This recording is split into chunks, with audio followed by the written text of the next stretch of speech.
weight management ang ating magaling na coach, Coach Joy Aison. Take away, Coach! Ayan. Good morning everyone. Happy Tuesday morning. So before I start, I would like to welcome yung mga ating guests yan sa Zoom at saka sa FB Live at saka yung ating mga regular attendee dito sa ating Zoom. So good morning po sa inyong lahat. My name is Joy Aison. Ako naman ginamit ko ang Herbalife in so many ways. Una for weight loss, ginamit ko rin siya for prenatal nutrition, ginamit ko for my recovery, and now I'm using Herbalife Nutrition for my healthy aging. Ang goal ko when I reach 60 years old, dapat wala akong mga any medications o walang mga aray-aray, no? Before Herbalife, ang daming discomfort, but because of proper nutrition, improve. Ang favorite product ko, Aloe Tea Shake, TBP, yung Fiber and Herb, Fiber Band, yung mga night works, yung, pati yung mga, halos lahat po yun. Now, ang background ko, I work in a manufacturing company before. Ang hindi ko gusto sa work ko is ang daming work, ang daming stress, ang daming boss, pero delay ang sahod. But with Herbalife, I found the solution. Yan, merong unlimited income potential. Yan, merong ang laki ng chances for growth kasi ang daming learnings na binibigay in all aspect of life. Yan, so holistic siya, balance talaga. Kaya talagang makikita mo yung one day para ano mo sa sarili mo na you really develop na. And napakaganda din po kasi dito sa ating community, you will never be successful in our journey kapag wala tayong supportive, loving community. Kaya I encourage everyone to stick with this community, no? So parang every morning pa lang, morning na morning, talagang positive na, tapos may learnings pa.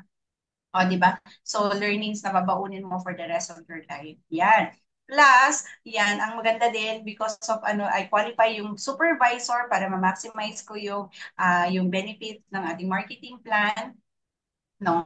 And then supervisor, nakakwalify tayo for mga local and international training like yung nangyari nung spectacular, and I'm so excited yung ating upcoming extravaganza, doon sa extravaganza napakadami ng crowd. So ang inatinan ko is about 22,000 delegates. No? Nakita ko doon kung gaano kaganda yung company, yung product. Talagang na-build yung confidence ko na I am taking the right nutrition with the right ng leadership. Kaya talaga nung first extravaganza ko, I decided na Herbalife Nutritions will be our nutrition partner for life. Alright. So now, pag-usapan na natin ang ating topic. So ang topic natin, how caffeine can help your weight management. Okay, so ang tanong ng bayan, ano ba ang caffeine? Yan. So what is caffeine? So it is a drug that stimulates your brains or nervous system. Pabalik po. Yan.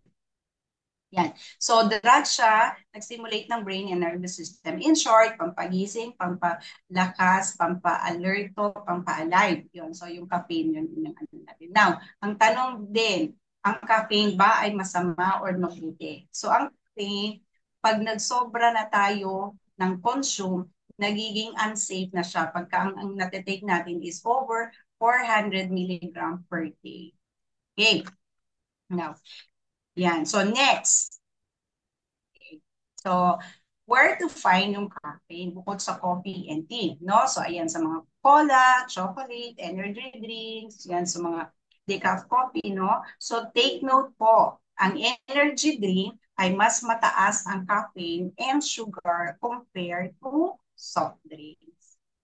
Ayan. So, next po. Yan. So, what is caffeine used for or how caffeine helps in weight management? So tayo, pagkagising natin sa umaga, get out of bed, no? Ang nangyayari, ito is normal na sa atin na meron tayong a cup of coffee pampagising, di ba? Every single morning. Now, for some people, turn to energy drink. No? So, mid-take jolt of caffeine to get them through the afternoon. So, inaalog-alog lang nila yan. So, sa mga estudyante din naman, nag-ano din sila ng coffee, nag-take din sila ng coffee para mas gising habang nagre-review. Okay? And for sa mga call center din, di ba? Ang anuhan nila, pag inaantok na sila, kape pa din yung kanila kasangga or ganon.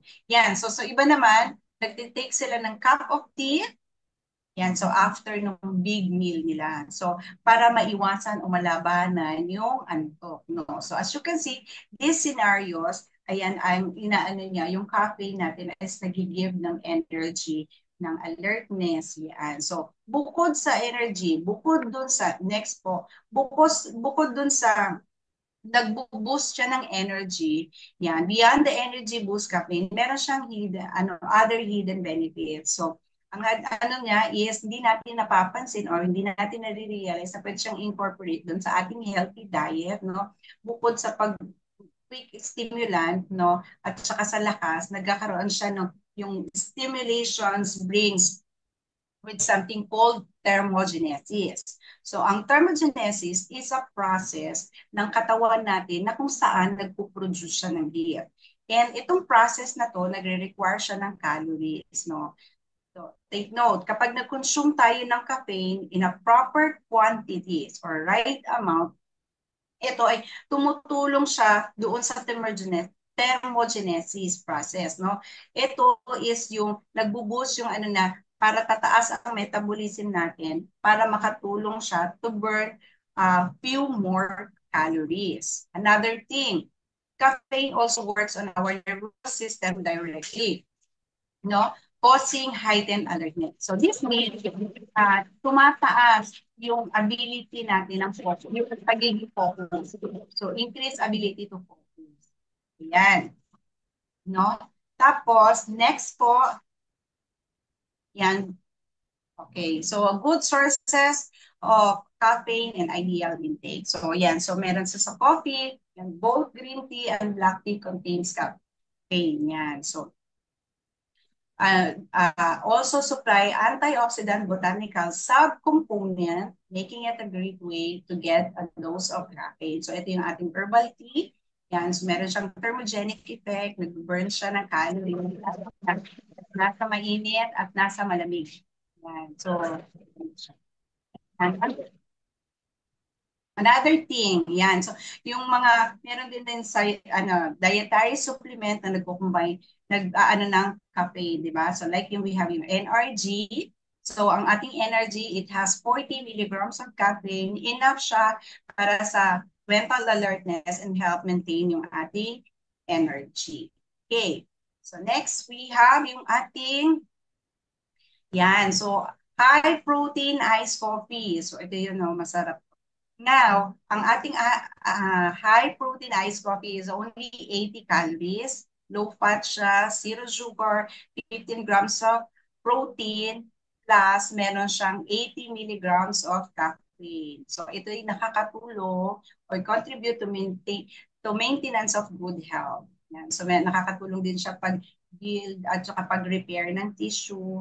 At dahil protein siya, ano ang chances na busog ka, kaya maliles yung tawag dito yung mga snackings natin. So, ayan siya. So, meron siyang 80 milligram of caffeine. Enough lang siya for gentle lift and yung ating support ng alertness. Okay. So, pay attention lang din tayo doon sa pag-intake ng caffeine. So, hindi lahat ay meron mataas ang tolerance for caffeine. So, nagbavari siya person to person. So, be aware po dun sa possibility na unpleasant side effect na pwedeng makaano sa atin. But, generally speaking, for healthy individuals, ang caffeine tolerance mo is, for a good intake is at under 300 milligram per day, which is worth out to roughly 3 cups of regular coffee. Para lang natin, allows you to still get the benefits of caffeine like energy, mental alertness. Okay, next. Kaya naman tayo ginawa na super brand because of the seal of product quality. And we are the #1 in the world in meal replacement. Next po. Yeah, we are the #1 in the meal replacement and focus supplement combined, weight management and well-being, and active and lifestyle nutrition. So, I hope meron po kayo natutunan sa akin. So, back to you, Coach Jessie. Thank you so much.